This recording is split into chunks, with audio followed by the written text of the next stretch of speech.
ជំរាបសួរលោកគ្រូតាលោកយាយលោកគ្រូអ្នកគ្រូនិងមិត្តប្រធរទាំងអស់គ្នាជាកិច្ចចាប់ផ្ដើមមុនការអានគម្ពីរពលិនកកាយខ្ញុំបាទសូមនមស្ការដោយសទ្ធាជ្រះថ្លាថ្វាយបង្គំចំពោះព្រះរតនត្រ័យព្រះគ្រូដាស៊ីរាណារណ្ដានិងលោកគ្រូតាធម្មចារព្រំកេសានមោតស្សៈភគវតោអរហតោសម្មាសម្ពុទ្ធស្សៈនមោតស្សៈភគវតោអរហតោសម្មាសម្ពុទ្ធស្សៈនមោតស្សៈភគវតោអរហតោសម្មាសម្ពុទ្ធស្សៈពុទ្ធាំសរណង្កច្ឆាមិធម្មំសរណង្កច្ឆាមិសង្ឃំសរណង្កច្ឆាមិកម្មវិធីអានគម្ពីរពលិនកកាយភាគទី1ទំព័រទី139ដល់ទំព័រទី144ស្រាវជ្រាវនឹងរៀបរៀងជួងក្រុងដោយលោកយាយនៅបុប្ផានិងលោកគ្រូតាធម្មចារព្រំកេសារៀបរៀងផ្សព្វផ្សាយប្រធរជាសម្លេងដោយសមាគមសមាធិចម្រើនឈានព្រំកេសា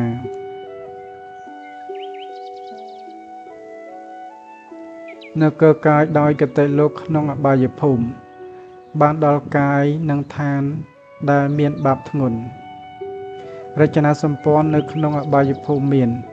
1អសុរកាយជាកាយមានបាបមានមាឌធំធំជាអរូប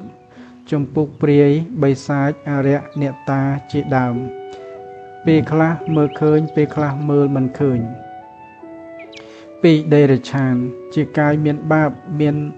រូបធម្មតាអាចប៉ះបានជាសត្វមិនមានសទ្ធាមិនស្គាល់បុណ្យមិនស្គាល់បាបមានឆ្កែឆ្មាពស់ខ្លាជាដើម3ប្រែតជាអរូបមានបាបមិនស្គាល់បុណ្យមិនស្គាល់បាបពេលខ្លះមើលឃើញពេលខ្លះមើលមិនឃើញស៊ីរបស់ស្អុយឆ្អេះឆ្អាបជាអាហារ4នរៈជាកាយមានបាបធ្ងន់រងទុក្ខដ៏យូរលង់1កាយបាបរបស់អសុរកាយអសុរៈឬអសុរកាយពួកសត្វមានខ្លួនមិនឃ្លាវខ្លាប៉ុន្តែមានមហិទ្ធិឫទ្ធិដូចរាហុអសុរិនជាដើមប៉ុន្តែមិនប្រកបដល់ភ្នែកយើងឡើយសត្វជាអបាយបដិសន្ធិដែលទៅកើតក្នុងអបាយភូមិទាំង4នោះក៏អន្តរទៅតាមកាមវិបាកៈត្រូវទៅរងទុក្ខអស់ជាច្រើនរយពាន់សែនឆ្នាំដោយសេសសល់នៃកាមវិបាកៈនោះតមកក៏ត្រឡប់មកទទួលផលត្រូវបាននៅអត្ថភាពជាមនុស្សថោកទាបមានត្រកូលតក្រកំសត់ប្រព្រឹត្តចិញ្ចឹមជីវិតរស់នៅដោយលំបាករកអាហារសម្រាប់បរិភោគនិងសម្ពុតសម្រាប់បិទបាំងកាយបានដោយត្រដាតត្រដួសជាអ្នកមានសម្បុរនិងរូបឆោមអាក្រក់មានអាពាធច្រើនមានភ្នែកខ្វាក់ជើងខ្វិនជាដើមព្រោះតែកាមវិបាកៈរបស់ខ្លួនឯងកសាងដោយខ្លួនឯងយ៉ាងនេះពពួកអសុរកាយតូចតាចដែលនៅលេីឡំនឹងមនុស្សមានអរិយអ្នកតាបងបត់ជាដើមដែលតាំងខ្លួនជាធំមានមច្ឆាទិដ្ឋិរមែងធ្វើល្អផងអាក្រក់ផងមហាអសុរកាយដែលធំលើសគេបានឮមកថារាហុអសុរិនមានកម្ពស់4800យោជន៍ចន្លោះស្មាម្ខាងទៅស្មាម្ខាងប្រវែង1200យោជន៍ផ្ទៃបាតដៃនិងបាតជើងកម្រាស់300យោជន៍ថ្នាំងម្រាមដៃប្រវែង50យោជន៍ចន្លោះចិញ្ចើមប្រជុំចិញ្ចើមប្រវែង50យោជន៍ថ្ងាស300យោជន៍ក្បាល900យោជន៍រាហុអសុរិនមានអត្តភាពធំសម្បើមយ៉ាងនេះតួអង្គរាហុអសុរិនជាតួអង្គដែលបានជួបព្រះសម្មាសម្ពុទ្ធនិងមានសទ្ធាជាមួយនឹងព្រះអង្គធ្វើឲ្យកាយរួចផុតពីអំពើបាបព្រោះហេតុដោយមានការជឿជាក់លើព្រះសម្មាសម្ពុទ្ធទើបទទួលបានមគ្គផលច្បាស់លាស់2កាយបាបរបស់ដេរឆានមាន4ប្រភេទគឺ1អបាទសត្វគ្មានជើងដូចពួកតិខៈជាតិមានពស់ជាដើម2ទ្វេបាទសត្វមានជើង2ដូចមានសត្វមាន់ជាដើម3ចតុបតៈសត្វមានជើង4ដូចជាសត្វគោក្របីខ្លាឆ្កែជាដើម4ពហុបតៈសត្វមានជើងច្រើនដូចជាសត្វក្អែបជាដើម ដេរិឆានយោនីកំណើតដេរិឆានគឺជាកំណើតដែលសេសសល់ពីនរកប្រែតព្រោះថាមុននឹងបានមកកើតជាមនុស្សត្រូវបានយកកំណើតជាសត្វដេរិឆាននេះសិនទើបរួចបាបកម្មដែរបុព្វហេតុដែលឲ្យកើតជាសត្វដេរិឆានគឺកាលបើបុគ្គលបញ្ជូនចិត្តឬជាប់ចិត្តនឹងសត្វដេរិឆានជំពូកណាមួយដោយកម្មពីហើយពេលនោះជាវេនៈចិត្តក៏ស្ទុះទៅអន្ទោលទៅលុះក្រោយពីស្លាប់ទៅក៏អាចទៅកើតជាមួយនឹងសត្វដេរិឆានជំពូកនោះទៅដោយកម្មនៃអវិជ្ជានេះឯងហើយសត្វដេរិឆានមួយចំនួនទៀតគឺកាលដែលសត្វនរកអស់កម្មក៏ត្រូវបានមកកើតជាសត្វដេរិឆានសិនព្រោះនៅមានចំហាយនរកនិងមានឥន្ទ្រីមិនគ្រប់គ្រាន់ក៏មិនអាចមកកើតជាមនុស្ស3កាយបាបរបស់ប្រែតចំនួន20ពួកគឺ1អធិសង្ខលិកប្រែតឥតមានសាច់ឈាមទេមានតែឆ្អឹងសត្វប្រែតនោះកាលពីដើមជាគោខេតកៈគឺអ្នកសម្លាប់គោមង្សបេសេប្រែតដែលមានរាងកាយដូចជាចម្រៀកដុំសាច់សត្វប្រែតនោះកាលពីដើមជាគោខេតកៈដែរមង្សបណ្ឌៈប្រែតដែលមានរាងកាយដូចជាសាច់ទាំងដុំសត្វប្រែតនោះកាលពីដើមជាព្រានបក្សីព្រានសត្វស្លាបនិច្ឆេវិប្រែតមានរាងកាយក្រហមរងាលឥតមានស្បែកសត្វប្រែតនោះ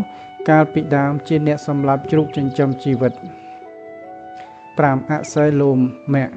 ប្រែតប្រុសដែលមានដាវដោតជាប់នឹងរាងកាយដូចរោមសត្វប្រែតនោះកាលពីដើមជាអ្នកសម្លាប់ជ្រូកចិញ្ចឹមជីវិតសត្វតេលោមៈប្រែតដែលមានលំពែងដោតជាប់នឹងរាងកាយដូចរោមសត្វនោះកាលពីដើមជាព្រានមរឹកឧសោលោមៈប្រែតប្រុសដែលមានព្រួញដោតជាប់នឹងរាងកាយដូចរោមសត្វប្រែតនោះកាលពីដើមជាពេជ្ជឃាតបាញ់មនុស្សទោសដោយព្រួញឬកំភ្លើងសុចេលោមៈប្រែតប្រុសដែលមានមជុលដោតជាប់នឹងរាងកាយដូចរោមសត្វប្រែតនោះកាលពីដើមជាអ្នកបោកោចាក់គោដោយចន្ទួញ9សូលលោមៈប្រែតប្រុសដែលមានដែកស្រួចចាក់ខ្ទាស់ជ្រងច្រាងនឹងរាងកាយដូចរោមសត្វប្រែតនោះកាលពីដើមជាអ្នកញុះញង់គេធ្វើឲ្យគេបែកសាមគ្គីកំភ័ណ្ឌដាក់ប្រែតប្រុសដែលមានអត្តដាក់ពងប៉ុនក្អមសត្វប្រែតនោះកាលពីដើមជាអាមាត្យអ្នកវិនិច្ឆ័យក្តីនៃអ្នកស្រុកដោយអំពើវាចប្រកបតែខាងអកតេធម៌11គុដ្ឋៈប្រែតប្រុសដែលមិនដេចចុះទាំងក្បាលទៅក្នុងរណ្ដៅលិមួកសត្វប្រែតនោះកាលពីដើមជាអ្នកប្រព្រឹត្តបរទារកម្មខ្សែភរិយាបុគ្គលអ្នកដទៃ12គុដ្ឋខត្តៈប្រែតប្រុសដែលស៊ីលិមួកក្នុងរណ្ដៅលិមួក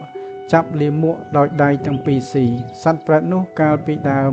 ជាអ្នកប្រើអំណាចខុសច្បាប់ជាអ្នកគ្មានសទ្ធាក្នុងព្រះពុទ្ធសាសនា13វិជ្ជវិនីប្រែតស្រីដែលមានរាងកាយរងាលឥតស្បែកស្រីនោះកាលពីដើមជាស្រីប្រព្រឹត្តកណ្ដងចិត្តប្តីទុក្កកន្ធនីប្រែតស្រីដែលមានក្លិនស្អុយស្រីនោះកាលពីដើមជាស្រីមេម៉ាយលុបលន់15ឧបកៈប្រែតស្រីដែលឆេះរោលដោយភ្លើងដោយរងឹតភ្លើង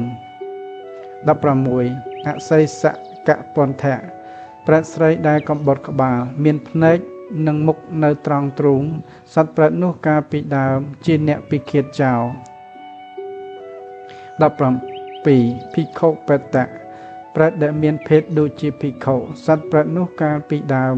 ជាភិក្ខុនីអ្នកប្រព្រឹត្តអាក្រក់ខុសច្បាប់ព្រះពុទ្ធសាសនា18ភិក្ខុនីបេតៈប្រែតដែលមានភេទដូចជាភិក្ខុនីសត្វប្រែតនោះកាលពីដើមជាសិក្ខាមានីប្រព្រឹត្តអាក្រក់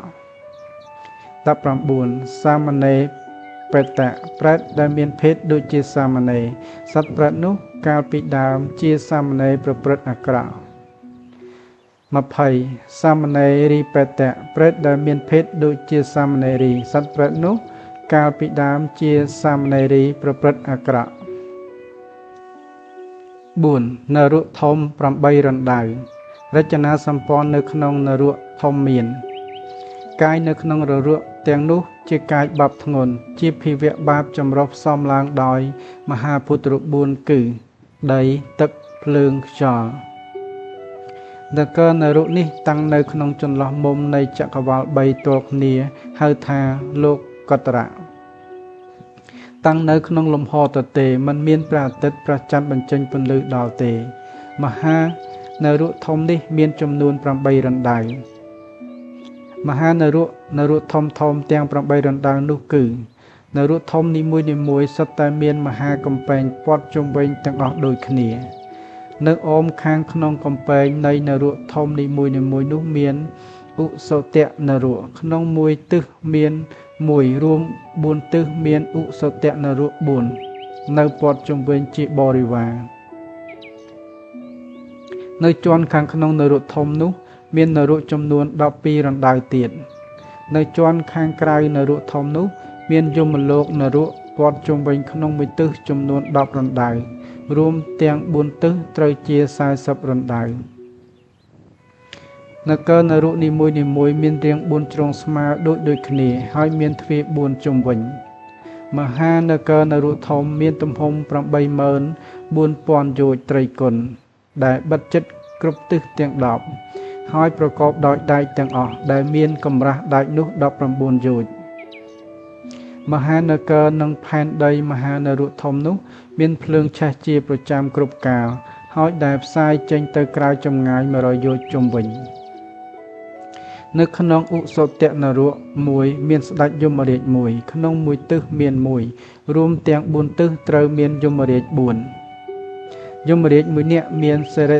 កត្តាមាត្រ4ជាបរិវារសម្រាប់អានទោសនិងកាត់ទោសឲ្យយមរាជស្ដាប់យមរាជ4នាក់ដែលតាំងនៅទិសទាំង4ត្រូវមានសិរិកត្តាមាត្រ16នាក់គឺ4គុណនឹង4ជាបរិវារដូច្នេះរាប់រួមទាំងមហានរុទាំង8ត្រូវមានសិរិកត្តាមាត្រ128នាក់គឺ16គុណនឹង8